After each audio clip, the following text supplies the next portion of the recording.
Mi arrogante nuevo jefe me despidió sin indemnización. Mientras empacaba en silencio, revoqué todas sus claves de cifrado raíz desde mi repositorio. El lunes a las 9 de la mañana se llevará una gran sorpresa. Entrega tus tokens de hardware de cifrado raíz ahora mismo, Ethan, o la seguridad corporativa te acompañará a la acera, se burló Chadwick, deslizando mi carta de despido sobre la pulida mesa de caoba. No levanté la voz, ni busqué el pesado vaso de vidrio que estaba entre nosotros. Simplemente tomé mi bolígrafo, firmé el acuse de recibo del despido y dejé mi tarjeta de acceso física sobre la superficie de caoba. Chadwick sonrió, convencido de que acababa de optimizar el gasto operativo de nuestro departamento eliminando mi salario anual de $220,000. No tenía idea de que en exactamente 72 horas, los certificados de seguridad propietarios que mantenían unida nuestra infraestructura en la nube de $450 millones estaban a punto de expirar. Y mi repositorio personal privado era el único lugar donde existían las claves de renovación. Mi nombre es Ethan Ayes y, durante 15 años, me desempeñé como arquitecto jefe de sistemas en Veloce Cloud Systems. Cuando me contrataron en 2011, a los 37 años, Veloce operaba en un piso estrecho y sin ventanas en un parque de oficinas suburbano con 12 racks de servidores sobrecalentados y 3 clientes empresariales. Durante la siguiente década y media, diseñé, construí y mantuve toda la arquitectura de microservicios de confianza cero de la empresa. Escribí personalmente el núcleo del pipeline de datos criptográficos que procesaba más de 40.000 transacciones por segundo para instituciones financieras y redes de atención médica de primer nivel. Para la primavera de 2026, Veloce se había convertido en un gigante valorado en $2.400 millones, gestionando más de $450 millones en ingresos recurrentes anuales a través de 140 cuentas de clientes empresariales. Había sacrificado mis fines de semana, mis vacaciones y mi vida personal para asegurar que el tiempo de actividad de nuestro sistema se mantuviera en un 99.999%. En la industria tecnológica, los ingenieros de infraestructura son como los fontaneros en un rascacielos, mientras el agua fluya sin problemas, nadie recuerda tu nombre, pero en el momento en que una válvula principal estalla, todos exigen saber quién construyó las tuberías. Nunca me importó la falta de atención ejecutiva. Sentía un inmenso orgullo por la arquitectura a prueba de balas que había creado desde cero. Sin embargo, el clima corporativo en Veloce cambió radicalmente hace 6 meses cuando la junta directiva anunció la inesperada jubilación de nuestro veterano director de tecnología. En lugar de realizar una búsqueda externa de ejecutivos o promover a alguien de nuestro experimentado equipo de ingeniería, el presidente Harrison Cavington usó su mayoría de votos para nombrar a su sobrino de 34 años, Chadwick "Chad" Cavington, como vicepresidente senior de operaciones de TI. Chadwick poseía un impecable título de negocios de una universidad de élite, trajes caros a medida y una ausencia absoluta de competencia técnica.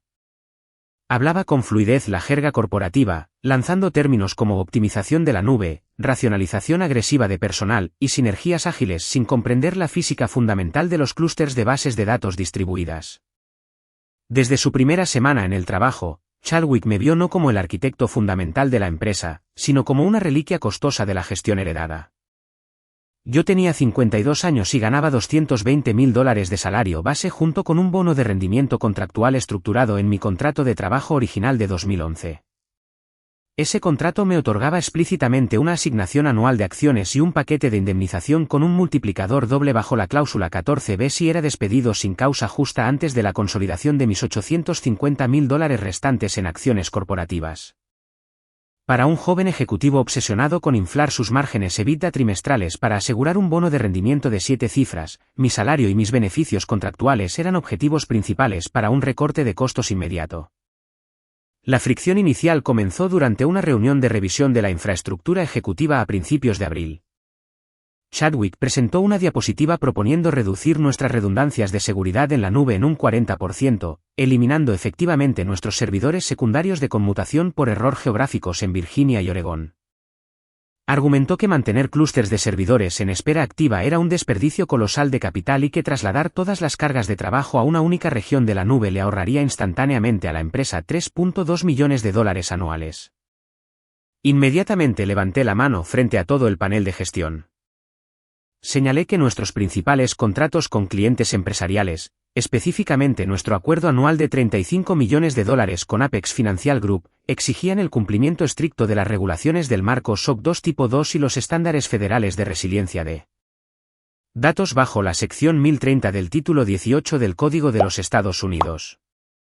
Eliminar nuestros clústeres de conmutación por error en espera activa pondría a Veloce en incumplimiento directo de nuestros acuerdos de nivel de servicio, exponiendo a la empresa a penalizaciones por terminación de contrato inmediata y a una masiva responsabilidad legal. El rostro de Chadwick se enrojeció de irritación visible mientras explicaba la realidad técnica a la Junta. Me interrumpió a media frase, sugiriendo que los ingenieros de la vieja escuela eran demasiado paranoicos y resistentes a los modelos modernos de eficiencia de costos. Afirmó que sus proyecciones financieras ya habían sido revisadas por analistas financieros junior que confirmaron que el riesgo era insignificante. Me mantuve firme, presentando la documentación de auditoría física y recordando a la Junta que nuestro pipeline de datos criptográficos propietario se basaba en un modelo de confianza cero que requería autenticación de doble clave, que dependía en gran medida de nuestra topología de servidores multirregional. Esa reunión estableció una clara línea de conflicto entre nosotros. Chadwick se dio cuenta de que no podía intimidarme con retórica corporativa, y yo me di cuenta de que Chadwick estaba dispuesto a arriesgar la estabilidad operativa de una empresa multimillonaria simplemente para que sus métricas a corto plazo se vieran impresionantes en el papel. Durante los siguientes 2 meses, Chadwick comenzó a socavar sistemáticamente mi autoridad dentro del departamento de ingeniería.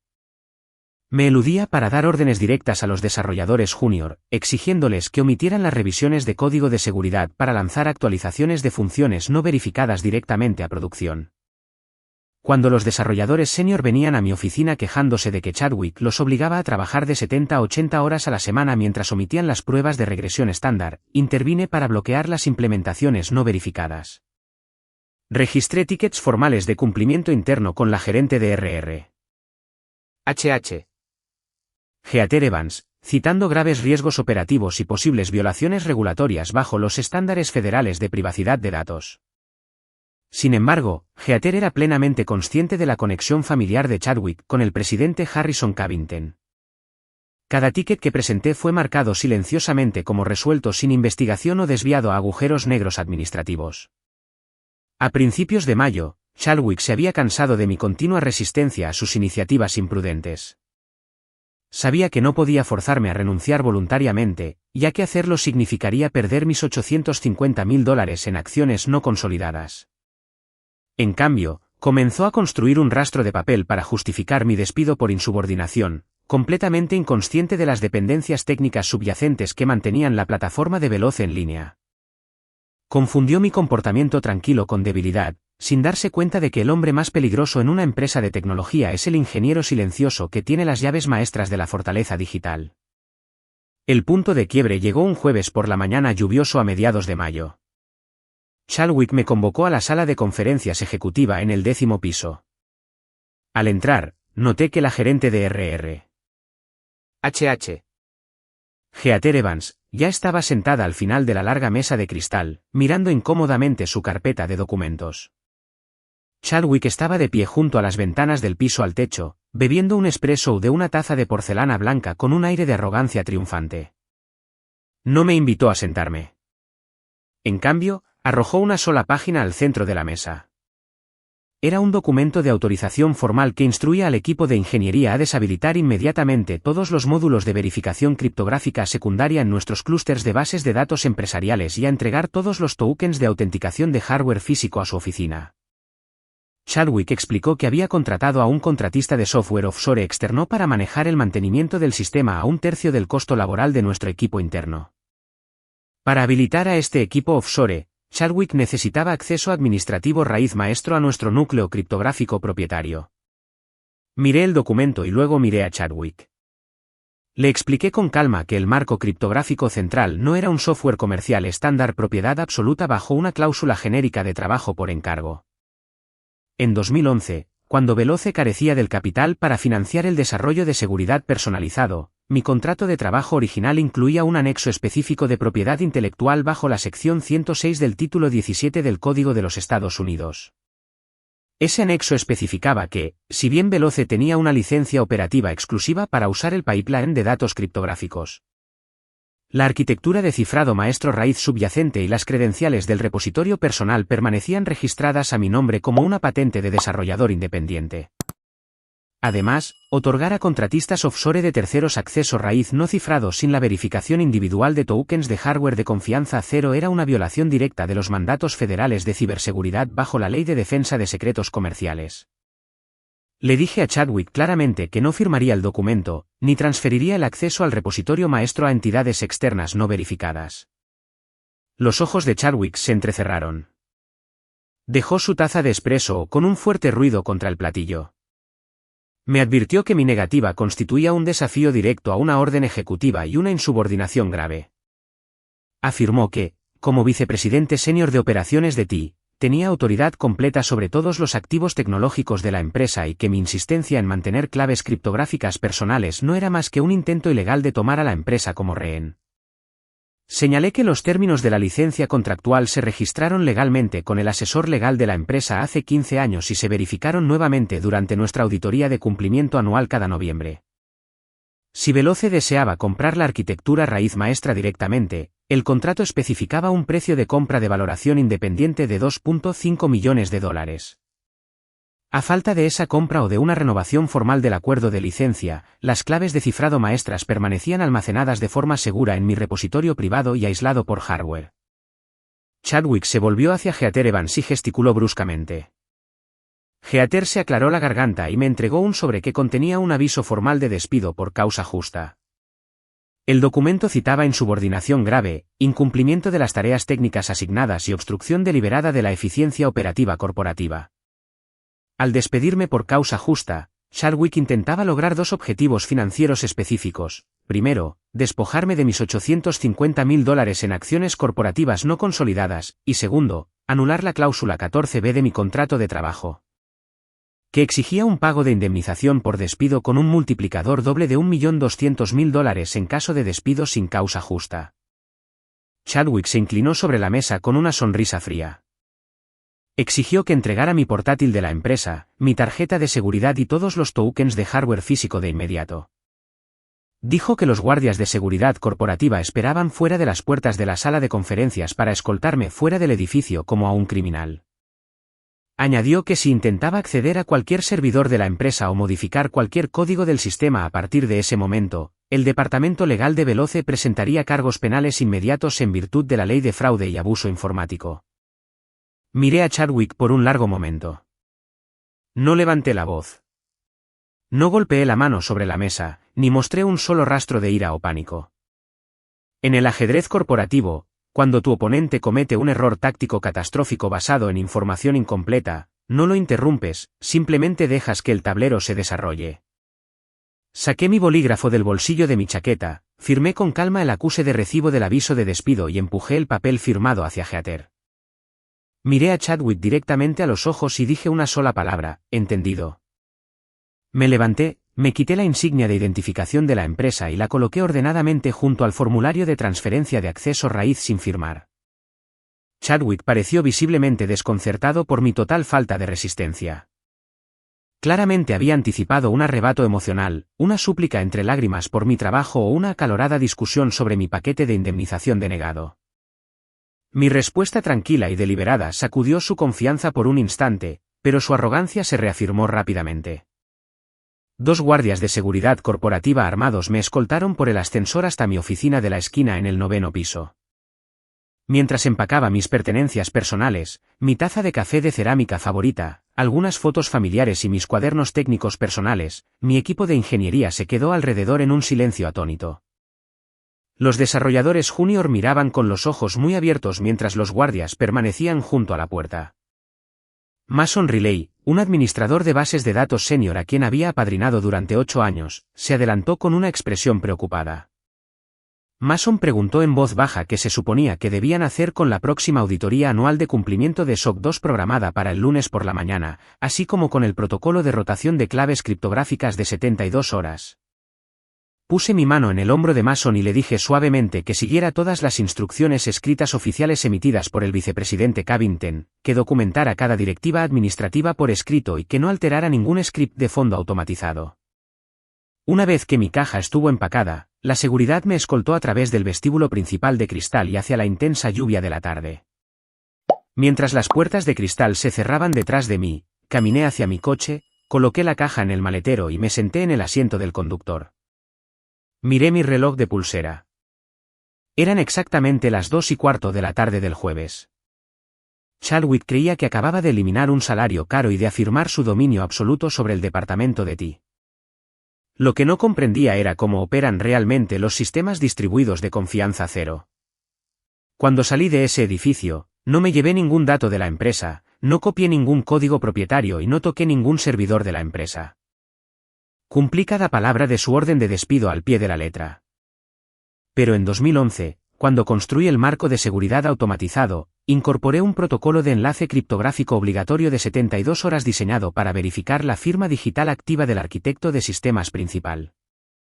Debido a que Chadwick había revocado mis credenciales de acceso corporativo sin ejecutar el protocolo de transferencia de claves ejecutivas adecuado o renovar la licencia maestra del software, el sistema raíz automatizado interpretaría la ausencia de mi firma criptográfica personal como un estado de seguridad no autenticado. En exactamente 72 horas, precisamente a las 2:15 de la tarde del domingo, la arquitectura principal de microservicios de confianza cero ejecutaría automáticamente un bloqueo de seguridad aislado, revocando todos los tokens de cifrado de bases de datos activos en toda la plataforma en la nube. La cuenta atrás había comenzado oficialmente. El viernes por la mañana, mientras Chadwick Cavington se jactaba ante la junta directiva de haberle ahorrado a la empresa $220,000 en nómina anual, yo estaba sentado en las oficinas legales de un rascacielos de Croft y Associates en el centro de Chicago. Al otro lado del pulido escritorio de roble se sentaba Jackson Croft, un veterano abogado de propiedad intelectual y empleo ejecutivo con 30 años de experiencia en litigios corporativos. Le entregué a Croft una gruesa carpeta de cuero que contenía mi contrato de trabajo original de 2011, el anexo de propiedad intelectual de la sección 106 adjunto, el aviso escrito de despido por causa justa firmado por Heather Evans y las transcripciones grabadas de mis advertencias de cumplimiento interno. Croft pasó 45 minutos revisando cuidadosamente cada cláusula, destacando los párrafos clave con un marcador amarillo. Cuando Croft finalmente dejó su bolígrafo, una leve sonrisa se dibujó en su rostro. Explicó que el intento de Chadwick de despedirme por causa justa no solo era legalmente frívolo, sino que constituía una violación del libro de texto de la buena fe y el trato justo contractual. Según la cláusula 14b de mi acuerdo de empleo, despedir a un arquitecto ejecutivo sin proporcionar una oportunidad escrita de 30 días para subsanar supuestas deficiencias de rendimiento reclasificaba automáticamente el despido como un despido sin causa justa. Esto activaba inmediatamente la obligación de indemnización por despido con un multiplicador doble de $1.200.000, pagadera en un plazo de 14 días hábiles. Además, Croft reconfirmó el estatus legal del núcleo criptográfico maestro. Mi anexo de 2011 establecía explícitamente que el derecho de Veloce a utilizar el pipeline de cifrado de confianza cero raíz estaba condicionado a un acuerdo de licencia activo y válido vinculado a mi repositorio de desarrollador maestro personal. Debido a que Veloce había repudiado formalmente el acuerdo al rescindir mi acceso sin ejecutar la cláusula de compra legal de $2.5 millones. Veloce estaba utilizando actualmente mi propiedad intelectual propietaria sin autorización legal según la Ley Federal de Derechos de Autor. Croft me aconsejó que permaneciera en completo silencio y no tomara ninguna medida. Me instruyó que no enviara correos electrónicos, no respondiera a ninguna llamada telefónica de la dirección de Veloce ni tocara ningún terminal personal conectado a redes externas. Como señaló Croft, el cumplimiento malicioso es la herramienta más letal en el derecho corporativo. Al obedecer estrictamente su orden de cesar todas las interacciones con los sistemas de la empresa, estaba permitiendo que su propia arrogancia procesal ejecutara las consecuencias técnicas. Mientras disfrutaba de un almuerzo tranquilo con mi esposa, el caos se estaba gestando silenciosamente en la sede de Veloce Cloud Systems. El sábado por la mañana, Chadwick trajo a su recién contratado equipo de contratistas offshore para comenzar a revisar las configuraciones de los clústeres de bases de datos. Ignorantes de las dependencias de seguridad de confianza cero subyacentes, el equipo offshore intentó eludir nuestros cortafuegos internos de revisión de código para impulsar cambios masivos de configuración en toda la red. Cada vez que intentaban modificar un microservicio central, la arquitectura solicitaba una firma digital válida y autenticada por hardware de la clave raíz del arquitecto jefe. Sin saber cómo se construyó el sistema, Chadwick instruyó a los ingenieros offshore que forzaran la anulación de las solicitudes de autenticación reescribiendo el registro maestro del sistema.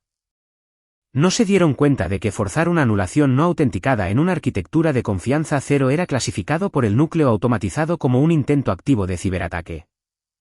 El domingo por la tarde, precisamente a las 2:15, exactamente 72 horas después de mi despido, la cuenta atrás criptográfica automatizada expiró. En las 4 regiones principales de la nube, el pipeline de cifrado raíz inició un protocolo de aislamiento de seguridad a prueba de fallos.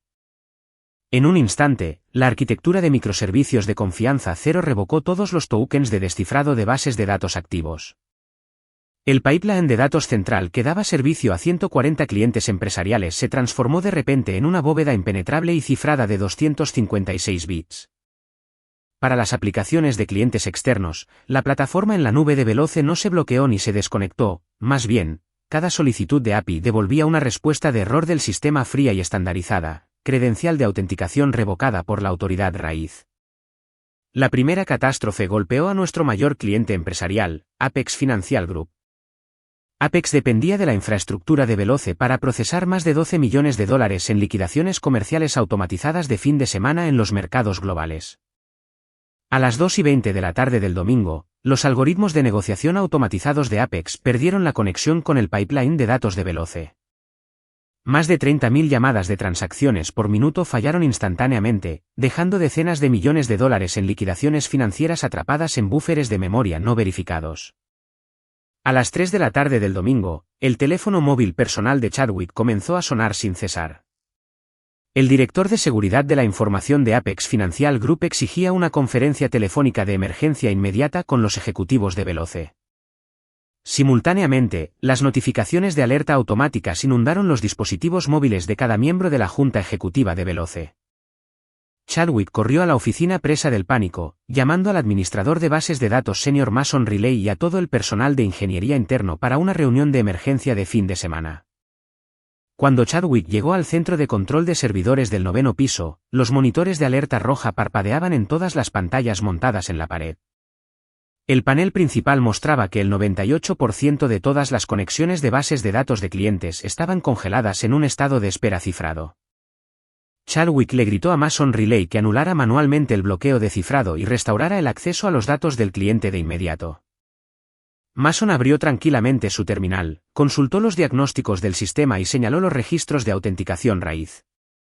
Le explicó a Chadwick que toda la infraestructura estaba bloqueada bajo las claves de cifrado maestras de confianza cero registradas exclusivamente en el repositorio de hardware raíz de Icenayes.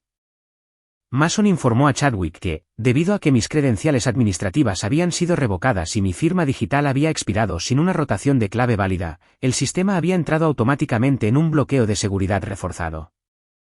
No había puerta trasera, ni anulación administrativa, ni omisión de contraseña maestra integrada en el código. La única forma de desbloquear el sistema era aplicar un token de renovación válido y firmado criptográficamente generado por mi repositorio de hardware privado.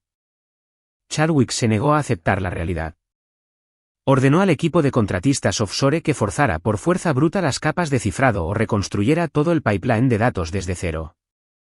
Mason miró a Chadwick como si hubiera perdido la cabeza y le informó en voz baja que forzar por fuerza bruta un marco de cifrado de confianza 0A de 256 bits llevaría aproximadamente 4.000 millones de años usando todos los servidores del planeta. Cuando el sol comenzó a ponerse el domingo por la noche, el presidente Harrison Cavington convocó una sesión de emergencia de la Junta Ejecutiva. Apex Financial Group acababa de emitir un aviso legal formal amenazando con rescindir su contrato anual de $35 millones e iniciar una demanda por incumplimiento de contrato de $50 millones para las 9 de la mañana del lunes si no se restauraba la plena capacidad operativa del sistema. La empresa multimillonaria que Harrison había pasado décadas construyendo estaba al borde del colapso total, todo porque su arrogante sobrino quería ahorrarse $220.000 en el salario de un ingeniero. A las 8 de la mañana del lunes, la sede acristalada de Veloce Cloud Systems parecía menos una empresa de tecnología y más una zona de desastre. El equipo de auditoría anual SOC 2 tipo 2 de Enterprise Risk Compliance Partners acababa de llegar al vestíbulo principal. En lugar de encontrar una operación empresarial fluida y conforme, se encontraron con una pesadilla caótica. Más de 40 cuentas de clientes empresariales de primer nivel bombardeaban el centro de soporte al cliente de Veloce con llamadas frenéticas. Los analistas de bolsa se habían enterado de los datos comerciales congelados de Apex Financial Group, lo que provocó que las acciones de Veloce antes de la apertura del mercado se desplomaran un 17% en 45 minutos. En el piso ejecutivo, el teléfono móvil de Chadwick Cavington mostraba más de 100 llamadas perdidas y docenas de mensajes de texto urgentes de miembros de la Junta furiosos, inversores institucionales y abogados corporativos. Chadwick intentó llamar frenéticamente a mi teléfono móvil personal a las 8:15 de la mañana. Sin embargo, según las instrucciones del abogado Croft, mi línea telefónica se desviaba automáticamente a la recepción de Croft y Associates. Cuando la llamada de Chadwick llegó, la asistente legal de Croft le informó tranquilamente que el señor Ethan Hayes estaba representado actualmente por un asesor legal y que cualquier comunicación sobre Veloce Cloud Systems debía realizarse formalmente a través de su abogado. A las 8:45 de la mañana, el presidente Harrison Cavington tomó personalmente la línea telefónica. La arrogancia que había caracterizado a la suite ejecutiva durante meses había desaparecido por completo. Harrison suplicó directamente a Jackson Croft una reunión de negociación cara a cara de emergencia a las 9:30 de la mañana, prometiendo que todo el equipo de liderazgo ejecutivo de Veloce asistiría y que todas las opciones estaban sobre la mesa. A las 9:30 en punto, el presidente Harrison Cavington, Chadwick Cavington y la gerente de R.R. H.H. Heather Evans entraron en la sala de conferencias ejecutiva de Croft y Associates. Chadwick parecía completamente desaliñado, su traje de diseño estaba arrugado, su corbata estaba floja y unas ojeras oscuras sombreaban sus ojos después de una noche de pánico sin dormir. Yo estaba sentado tranquilamente a la cabeza de la mesa de conferencias junto a Jackson Croft, vestido con un cómodo suéter de lana gris, bebiendo una taza caliente de café solo. Antes de que nadie pudiera sentarse, Chadwick estalló en una diatriba desesperada y acusatoria. Me señaló con un dedo tembloroso a través de la mesa, gritando que había sabotajeado intencionalmente la red en la nube de la empresa. Plantado una bomba lógica maliciosa en el código del sistema y que estaba cometiendo activamente extorsión corporativa en violación de la ley de fraude y abuso informático. Afirmó que iba a denunciarme a la Oficina Federal de Investigaciones si no desbloqueaba los servidores de inmediato. Jackson Croft se levantó lentamente, se inclinó hacia adelante y apoyó las manos sobre la pulida mesa de caoba. Su voz era gélida, tranquila y absolutamente autoritaria. Le ordenó a Chadwick que se sentara y se callara antes de meterse en una sentencia de prisión por hacer acusaciones penales falsas. Croft sacó una gruesa carpeta con impresiones de registros del sistema proporcionadas por Mason Relay a través de citaciones formales de descubrimiento y las extendió ordenadamente sobre la mesa. Croft explicó a la Junta que no hubo sabotaje, ni bomba lógica, ni acceso no autorizado al sistema. Cada una de las acciones tomadas por Ethan Hayes después de su despido había sido un cumplimiento 100% pasivo de la orden explícita y por escrito de Chadwick Cavington. Croft repasó la cronología paso a paso para el presidente Harrison Cavington. El jueves por la tarde, Chadwick había despedido a Ethan Hayes por causa justa, revocado sus credenciales administrativas y ordenado a la seguridad corporativa que lo escoltara fuera de las instalaciones. Ethan había obedecido todas y cada una de las directivas. No había tocado ningún servidor de la empresa, no había modificado ningún código y no se había llevado ningún archivo propietario. El bloqueo que ocurrió el domingo por la tarde fue el resultado operativo natural y automatizado de la propia arquitectura de seguridad de confianza cero de Veloce, que requería un enlace criptográfico válido de 72 horas. Se le había advertido a Chadwick por escrito durante la reunión de revisión de infraestructura de abril sobre las claves criptográficas multirregionales, pero él eligió ignorar la realidad técnica y despedir al único arquitecto con licencia capaz de firmar los certificados de seguridad. Luego, Croft se refirió a la propiedad legal de la tecnología central. Presentó el anexo de propiedad intelectual original de la sección 106 de 2011, junto con los certificados de registro oficiales de la Oficina de Derechos de Autor de los Estados Unidos. Señaló que la autorización de Veloce para usar el pipeline de datos criptográficos maestro estaba legalmente vinculada a un acuerdo de licencia activo y no incumplido. Al despedir a Ethan sin causa justa mientras afirmaba falsamente una causa para evadir la indemnización, Veloce había incumplido materialmente el contrato, revocando automáticamente su licencia operativa. Como resultado, cada gigabyte de datos procesado actualmente a través de la plataforma de Veloce era una infracción no autorizada de la arquitectura de software registrada de ICENAIE según la Ley Federal de Derechos de Autor. Con daños estatutarios de hasta $150.000 por infracción dolosa. El presidente Harrison Covington se volvió lentamente para mirar a su sobrino. El color desapareció por completo del rostro de Chadwick cuando la abrumadora realidad de su incompetencia finalmente se asentó. Harrison se dio cuenta de que Chadwick no le había ahorrado a la empresa $220.000, había puesto una empresa de $2.400 millones al borde de la liquidación inmediata para satisfacer su propio ego. La gerente de R.R. H.H. Heather Evans se sentó completamente inmóvil, dándose cuenta de que su participación en la construcción del aviso de despido fraudulento por causa justa la hacía personalmente responsable de negligencia grave corporativa y prácticas laborales de mala fe. El presidente Harrison Covington se hundió en su silla de cuero, respirando pesadamente. Me miró a través de la mesa con ojos cansados y derrotados. Preguntó qué se necesitaría para restaurar la plena capacidad operativa de la infraestructura en la nube de Veloce antes de que el mercado de valores abriera para la negociación principal a las 10 de la mañana. Jackson Croft abrió una carpeta blanca impecable y deslizó un acuerdo de liquidación formal sobre la mesa de caoba. Nuestros términos eran directos, absolutos y no negociables.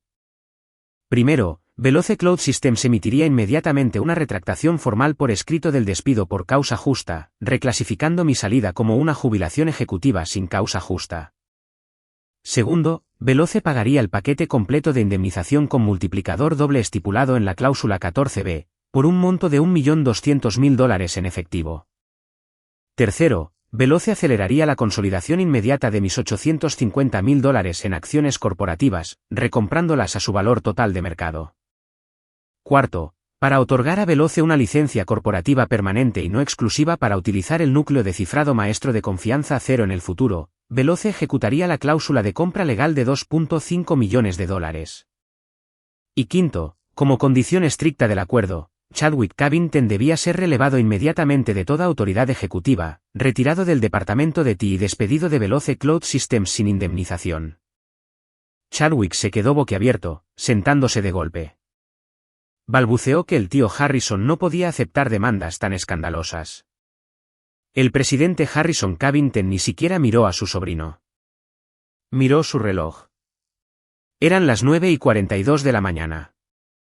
Apex Financial Group estaba a 18 minutos de presentar su demanda multimillonaria, y el mercado de valores abría en 48 minutos. Harrison tomó su bolígrafo y firmó el acuerdo de liquidación.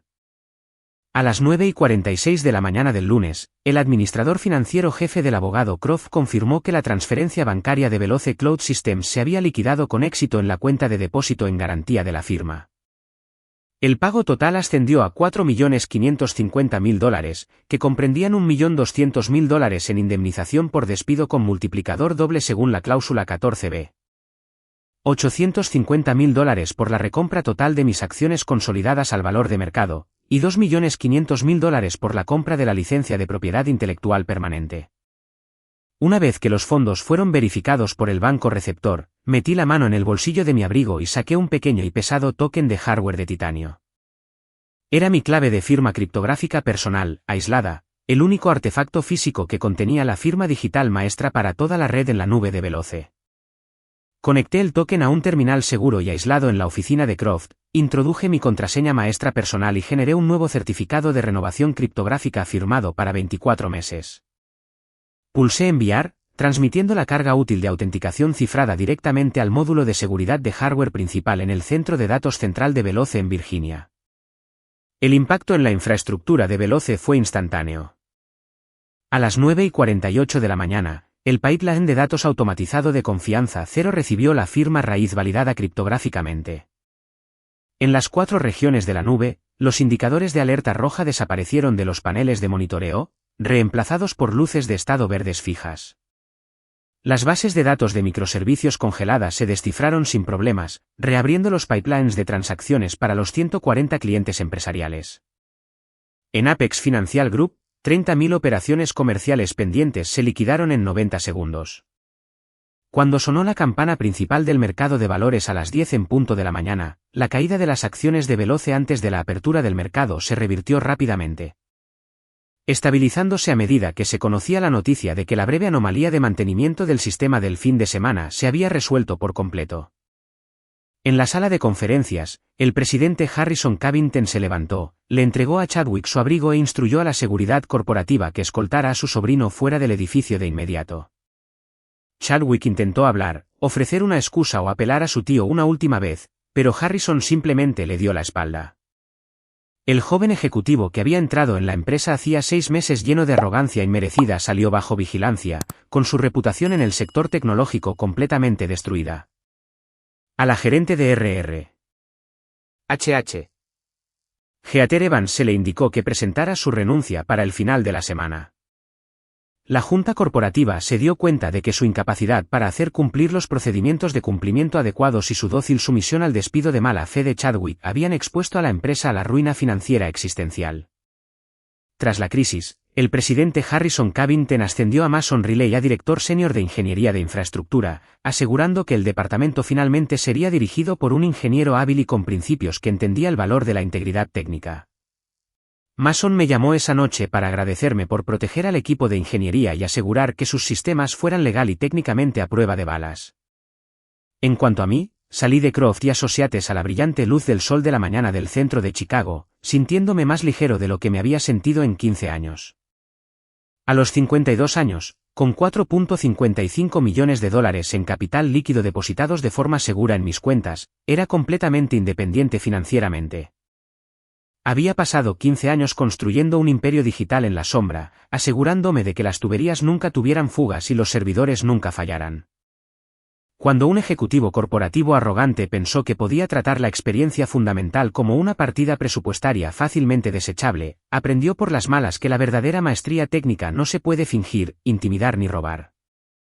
Mi esposa y yo hicimos las maletas ese fin de semana para unas muy necesarias vacaciones de 3 meses en Europa. De pie en el balcón de un tranquilo hotel junto al mar con vistas al Mediterráneo, bebiendo una copa de vino blanco frío, revisé mi teléfono por última vez. Una notificación automatizada del grupo de monitoreo del sistema de Veloce apareció brevemente en la pantalla. Estado del sistema, 100% operacional. Núcleo de confianza 0 activo. Sonreí, silencié las notificaciones para siempre y volví a guardar el teléfono en mi bolsillo. El ajedrez corporativo es un juego fascinante, pero no hay nada tan satisfactorio como ver el tablero colapsar bajo el peso de la propia arrogancia de un necio, mientras tú te marchas con el premio.